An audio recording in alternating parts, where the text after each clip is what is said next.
Survenant, survenante. Personne qui s'ajoute survient dans un groupe. Salut, moi c'est Annabelle. Moi c'est Catherine. Et moi, c'est aussi Catherine, mais vous pouvez m'appeler Renée, le temps d'un balado. On est les survenantes.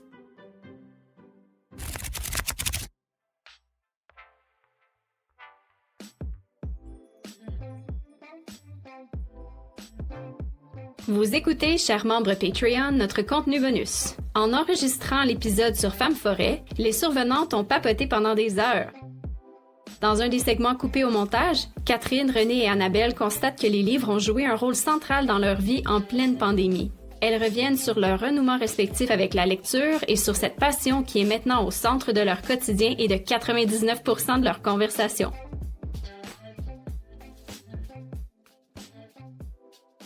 Dans Femmes Forêt, Anaïs nous parle de son expérience de lectrice.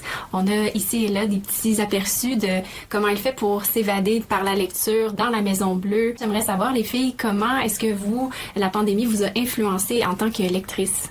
Je pense que c'est peut-être le point positif d'avoir été enfermée chez moi, c'est que j'ai renoué avec le plaisir de la lecture. J'ai toujours aimé lire, mais je pense qu'il y a comme une partie de moi, pas qui était paresseuse, mais comme j'avais du mal à me propulser avant dans un livre. C'est comme un effort, là. C'est comme plus difficile que m'asseoir devant la télé ou d'écouter un film. J'ai eu la chance pendant la pandémie de rejoindre un book club. Et ça m'a ouvert des portes incroyables. Je travaille de la maison, puis j'ai pas d'enfants, donc j'ai pas mal beaucoup de temps. Puis en évitant d'avoir à me déplacer ou pendant une bonne heure de la journée pour aller au travail, c'est du temps que je gagne pour lire, parce que j'ai du mal à lire dans les transports en commun. Ma concentration est vraiment pas là. J'ai redécouvert le plaisir de la lecture, mais aussi l'excitation de prévoir, ça va être quoi ton prochain livre? De se créer, de se tisser sa propre toile qui nous ressemble, de choisir, de se dire qu'on a le luxe de choisir un prochain livre, une prochaine aventure. Donc, c'est quelque chose que j'ai fait. J'ai aussi rejoint le site Goodreads, que je connaissais pas beaucoup. Puis, au début, je me méfiais un peu. Je me disais, bon, un concours entre amis qui lit plus de livres, mais c'est pas vraiment ce que c'est. Je pense que je suis entourée de bouquineuses, puis au lieu de me rendre jalouse ou de faire que je me sente comme une mauvaise lectrice, ça m'inspire, en fait. Je regarde ce que tout le monde lit, les objectifs qu'on se fixe, du nombre de livres qu'on va lire par année, puis j'explore, je parle beaucoup de temps sur ce site-là que je pourrais prendre pour lire, mais il reste que c'est une démarche que j'ai développée pendant la pandémie, puis comme pour beaucoup de gens, ça a été le premier moyen pour moi de m'évader en avril 2020, là, quand c'est le bordel, les livres pour moi c'était comme une bouée, c'était ma barque, c'était mon phare dans la nuit. Pour toi, Kat? Moi aussi, pour moi, ça a été une bouée pendant la pandémie. J'ai toujours lu énormément, mais avec la maternité, la fin des études universitaires, j'ai retrouvé je lisais déjà énormément en étudiant en lettres, mais j'ai retrouvé le plaisir de lire juste ce que j'avais envie de lire sur le moment, plutôt que ce qui serait rattaché à mes recherches, à mes intérêts de recherche. Il faudrait que tu lises. Ce que j'aurais dû lire, c'est à l'âge que j'ai. Oui. Ou les lectures sur les plans de cours et tout ça. Alors, j'ai vraiment retrouvé le plaisir de lire, je pense. Que j'avais jamais vraiment perdu, mais là, je l'ai retrouvé comme le plaisir de tourner les pages rapidement, de lire des choses qui font du bien, pas juste des choses qui font réfléchir, de réfléchir grâce à des choses qui font premièrement du bien. Et j'ai aussi vraiment développé une habitude d'écouter des livres. Ça m'a permis de survivre. Ça me rejoint tellement ce que vous dites, parce que j'ai une expérience en fait qui est très similaire à la vôtre. La lecture est devenue un peu comme le centre de mon univers pendant la pandémie. Quand Catherine m'a invitée dans le book club, je suis tombée dans une espèce de spirale, puis là je me suis mise à faire des piles à lire, à fouiller, à fouiner, à m'intéresser à ce que les autres lisent, à retrouver cette passion que j'avais quand j'étais au secondaire, au primaire aussi. Mais dès que je suis rentrée à l'université, on dirait qu'avec toutes les lectures qu'on devait faire pour les cours, pour se préparer pour nos projets, des travaux à écrire, j'en avais marre de lire à la maison, puis j'étais trop fatiguée de toute façon pour consacrer plusieurs heures de mon temps juste pour rester assise ou couchée pour lire. C'était juste impossible. J'avais pas la capacité de concentration. Puis avec la pandémie, mais ça m'a forcé à m'asseoir puis à trouver d'autres choses que de regarder des photos sur Instagram ou de faire aller mon doigt sur mon téléphone pour regarder qu'est-ce qui se passe sur Facebook. Ça me fait délaisser les réseaux sociaux, en fait, parce que c'était mauvais pour mon moral. Puis je me suis moi aussi accrochée à la lecture comme une bouée. J'en suis même venue à développer des tendinites dans mes bras à force de lire. C'est pas des farces. La lecture de Christine, la candidateur de Sigrid Undset, merci. J'ai emprunté le livre, puis c'est 3 tomes back-à-back. J'ai emprunté la grosse Bible à la bibliothèque. De plus de 1000 pages. De plus de 1000 pages, puis je l'ai dévoré, mais ce livre-là m'a détruit les bras, puis encore aujourd'hui, j'en ressens les effets, même si c'est encore des fois inconfortable pour moi de tenir une grosse brique. S'il y a une chose que je dois nommer qui est positive, qui a été apportée dans ma vie par la pandémie, c'est bien ça. C'est la lecture, le book club, les nouvelles amitiés, puis notre beau projet de podcast. La pandémie aussi, ça m'a incité à partir un book club. Ensemble, on a vraiment réussi à monter tout un groupe d'amis qui parlaient de lecture à chaque mois. Puis ça m'a vraiment encouragée. Puis après, avec Annabelle aussi, à développer un peu cette habitude-là de parler de nos lectures comme on pouvait faire quand on était adolescente. Paradoxalement, quelque chose que j'avais plus le temps de faire avant. Fait que je dirais que j'ai pu recentrer ma vie un peu sur le plaisir de lire. Le manque d'autres distractions a permis de faire ça. Puis c'était vraiment comme aussi c'était l'idée d'accueillir l'isolation forcée. Puis garder le lien avec mes copines que je savais aussi être des mordus de lecture. Parce que quand il se passe rien dans nos vies, de quoi on va parler? C'est plus difficile, là. Puis je trouve qu'en lançant ce book club-là, on s'est comme toutes mises tout nues. On laisse tomber les préjugés. On lit ce qu'on a envie de lire, puis on dirait c'est comme si tout le monde a comme fait un peu des petits aveux, genre moi aussi j'aime ça la littérature sentimentale, ou moi je relis Harry Potter à chaque année, ou moi je suis une fan de Bridget Jones, ou tu sais, peu importe les choses qu'on avait moins l'habitude d'avouer ou de mettre de l'avant. Je trouve qu'on a créé un espace pour le plaisir, pour la démocratisation, si on veut, de la lecture, dans le sens où il y a des livres qu'on va trouver mauvais, mais il y en a qui peuvent être jugés comme plus marginales, puis on en a parlé dans notre premier épisode. La littérature sentimentale, c'est pas quelque chose qu'on glorifie, mais de retrouver cet espace-là sans jugement, ça a contribué, je pense, à faire de la lecture ou de nos rencontres virtuelles, là, pandémie oblige. Ça l'a rendu possible le réconfort, le soutien, le lien.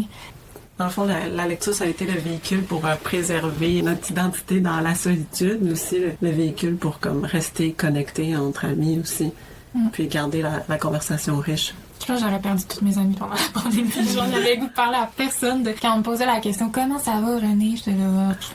Je réponds pas. Veux-tu vraiment le savoir? Oui, c'est ça. Parle-moi donc plutôt de ce que tu es en train de lire. Je dirais aussi que... Alors, on a le book club. Un jour, on va sûrement faire un épisode sur les book clubs, tellement c'est devenu une partie...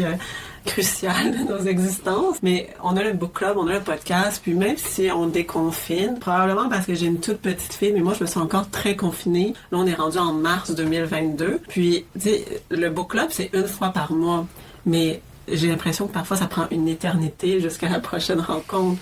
Pour moi, vraiment, si j'avais pas ces choses-là, les 2 dernières années auraient été terribles. C'est vraiment, comme tu dis, moi je pense que ça m'a permis de garder mon cercle, la lecture finalement. Ouais. C'est censé être une activité solitaire, mais paradoxalement, la pandémie a réussi à en faire une activité extrêmement sociale pour moi. Et collective, oui. Donc, la solution, c'est que toutes nos auditrices partaient toutes des book clubs. Exactement. Puis intéressez-vous à ce que les autres lisent. Étonnamment, moi, c'est rendu mon seul sujet de conversation. J'ai juste envie de savoir qu'est-ce que vous lisez. Qu'est-ce qu'il y a sur la table de chevet. C'est la seule chose que je veux savoir. Puis ça fait des discussions, en fait, qui sont très intéressantes parce que avec des amis ou des connaissances avec qui je parle jamais de livres, mais ça, là, je commence à découvrir des facettes ou des intérêts sur ces personnes-là que je ne connaissais pas. Fait que c'est une façon aussi d'explorer en quelque sorte un peu l'intimité de quelqu'un sans ouvrir la porte ou sans poser des questions trop directes. Juste de savoir qu'est-ce que les gens lisent. Ça nous donne beaucoup d'informations. Ça peut démarrer des discussions qui sont très riches puis vraiment fascinantes. Des discussions inhabituelles aussi. Des fois, ça permet d'aborder des sujets avec certaines personnes dont on parle jamais puis de sortir du carcan fixe de « Allô », quand tu rencontres une nouvelle personne, disons « Allô, comment tu t'appelles? OK, qu'est-ce que tu fais dans la vie? » Puis j'avais lu à quelque part qu'en Allemagne, quand tu rencontres quelqu'un, la question qu'on pose, c'est pas genre « Qu'est-ce que tu fais dans la vie? » C'est plutôt « Qu'est-ce qui t'allume dans la vie? » Donc, c'est une toute autre approche. Salut toi, qu'est-ce qui t'allume dans la vie? Puis ça permet de parler de nos intérêts, puis c'est là qu'on voit que le travail, peut-être que notre travail nous allume, mais pour beaucoup de gens, c'est une lutte de trouver un travail qui nous parle puis qu'on aime. Fait ça permet d'éviter ce cul-de-sac-là, tu sais. Oui, puis de tout le temps lier notre identité au travail. C'est ça, parce que même si on aime notre travail ou on l'apprécie, parfois c'est pas nécessairement la chose qui nous rend le plus heureux ou le plus heureuse. Puis je pense que en Amérique du Nord, en tout cas, on a vraiment tendance à prendre le travail comme la chose qui devrait être au centre de nos vies, la chose qui devrait définir le reste, mais qui nous définit nous, puis ça nous rend un peu perdus. Alors je pense que justement, c'est fou ce que tu dis, ça me rejoint tellement, parce que aussi parfois ça permet de dire « Ah, moi je suis en train de lire ce livre-là, par exemple Femme forêt », puis de faire dévier la conversation sur le désir de la nature, le besoin de reconnecter avec la nature et tout ça, puis après ça de parler de camping avec la copine, oui, ou de parler de randonnée, d'expédition, de prochains voyages. Exactement. Alors je pense que ça va chercher les gens dans leur intimité, dans ce qu'ils sont, dans la richesse de leur être intérieur, au-delà de qu'est-ce que tu fais dans la vie, un petit job. Je suis tellement enthousiaste par rapport à notre projet de podcast puis aux lectures qu'on fait avec le book club, qu'on fait de notre côté aussi, que je pense que j'ai contaminé mon cercle d'amis. J'ai plusieurs amis qui m'ont dit « Ah, je me suis remise à lire » ou « Ah, j'ai suivi ta recommandation, j'allais dévorer le livre que tu m'as recommandé, j'ai adoré. » Donc ça aussi, c'est positif. Là, je suis devenue comme un peu un virus, entre guillemets, moi-même. Le virus de la lecture. Je veux propager la lecture. C'est une bonne transmission qu'on a. Puis avec mes élèves, j'ai juste envie de savoir qu'est-ce qu'ils lisent. Oh, mais oui. Puis la période de bibliothèque, quand ils reviennent, ils ont des étoiles dans les yeux. Donc moi, je leur demande « Ah, qu'est-ce que t'as emprunté? » Puis il y en a qui adorent les bandes dessinées. Il y en a déjà qui lisent des gros romans, qui sont en 4e année. Moi, ça me fascine. J'adore ça. Puis je pense que j'ai une contagion en moi. Là. Les autres aussi, ils voient comment je suis enthousiaste. Puis ils veulent savoir qu'est-ce que je lis. Puis des fois, je me dis, est-ce que je parle de mon roman, de romance Saint-Piment? Non. Dirty Kisses. Non, évidemment, je leur parlerai jamais de Dirty Kisses. De toute façon, c'est derrière nous. Ouais. Mais par exemple, c'est dans le passé.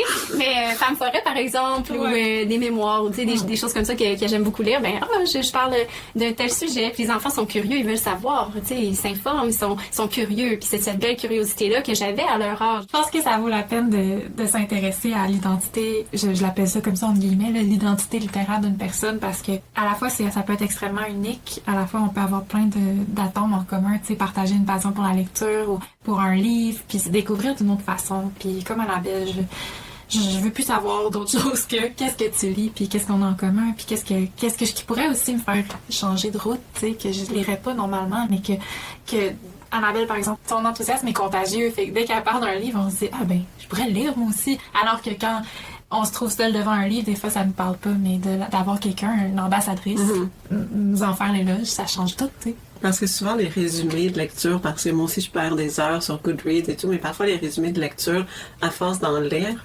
les résumés de couverture, là, à force d'en lire, tout se ressemble. Puis, quand on discute avec des amis de nos lectures, on arrive à découvrir un peu plus qu'est-ce qui se cache entre les pages, davantage qu'en regardant simplement une couverture ou le résumé derrière ou les thèmes, parce qu'il se cache tellement plus au-delà du thème.